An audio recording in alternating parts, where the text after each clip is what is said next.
दिनांक 17/2/26 को करीब 9:30 बजे बहादुरपुर वार्ड में अंटू ईश्वर को मारने के नियत से कुछ पेशेवर अपराधकर्मी उनको गाड़ी को घेर करके और गोली चलाए और उनकी हत्या करने का प्रयास किए। इसी क्रम में उनके साथ जो ड्राइवर था शुभम सिंह उर्फ ईसू को गोली भी लगी थी, जिसका इलाज भी हुआ था। तत्काल पुलिस सक्रिय हुई थी और घटनास्थल से फायर 5 खोखा बरामद भी की गई थी और खून का सैंपल भी लिया गया था।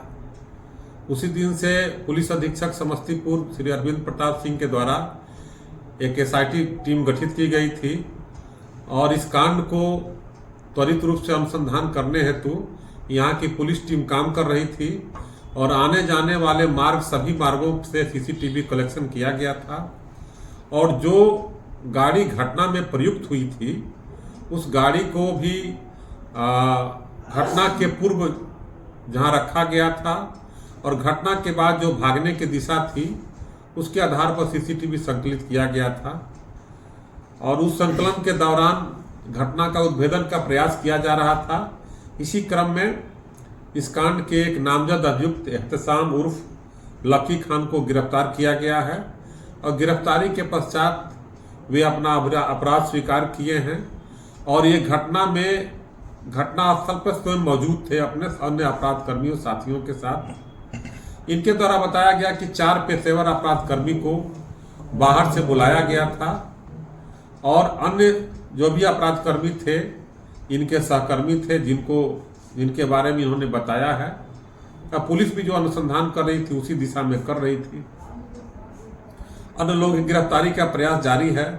गाड़ी को भी लोकेट किया गया है कि गाड़ी किसकी थी और इनके द्वारा कुछ तकनीकी साक्ष्य भी प्रस्तुत दिया गया है।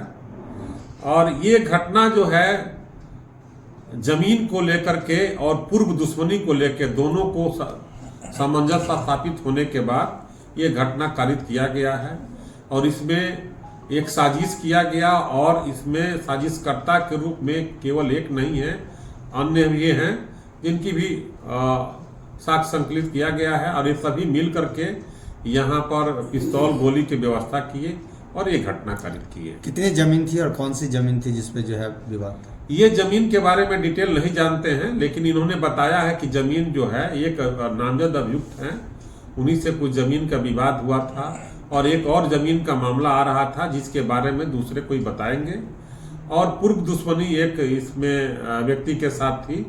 ये सभी मिला करके इन्होंने आपस में बनाया समन्वय कि उनकी हत्या की जाए और इसी नियत से हत्या हुई भी। गंगा ब्रिज से सब बरामद हुआ था, क्या उसका तार यहाँ से जुड़ रहा है? सीसीटीवी फुटेज से जो हम लोग अवलोकन कर रहे थे, जो गाड़ी का नंबर और गाड़ी के आगे जो एक साइन मिला था उस साइन के आधार पर हम लोग गंगा ब्रिज तक गए भी थे और जो वहाँ गंगा ब्रिज पर गाड़ी बरामद हुई है वही गाड़ी यहाँ घटना में भी प्रयुक्त हुई थी और घटना में प्रयुक्त होने के 2 दिन पहले ये घटना के स्थल के कुछ दूर 1 किलोमीटर के दूरी पर जहां एक नामजद अभियुक्त है उसी के घर के पास लगी हुई थी, वहां से भी सीसीटीवी फुटेज कलेक्शन किया गया है।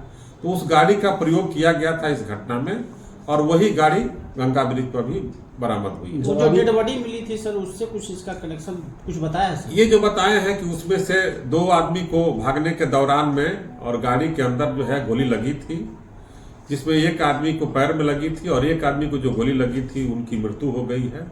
उनकी भी पहचान की गई है और इनके बारे में बताया। इन्होंने सभी अभियुक्तों के बारे में बताया है डिटेल से, जिसके बारे में अनुसंधान किया जा रहा है। गोली कैसे लगी? गोली कैसे लगी? घर का दोनों तरफ से गोली चली? ये जब घटना घट रही थी, घटना घटी उसके बाद ये जो है ये मोटरसाइकिल पर सवार थे। ये जो अभी पकड़ाए हैं मोटरसाइकिल पर सवार थे और अन्य अभियुक्तों के द्वारा इनको जो बताया गया उसी के बारे में डिटेल बताया गया है। क्या जवाबी कार्रवाई उस समय जो दोनों तरफ से गोली चलने की बात भी बताया? अभी तक जो मेन जो शूटर जो पकड़ाएंगे उसके बाद उसमें डिटेल पे किया जाएगा।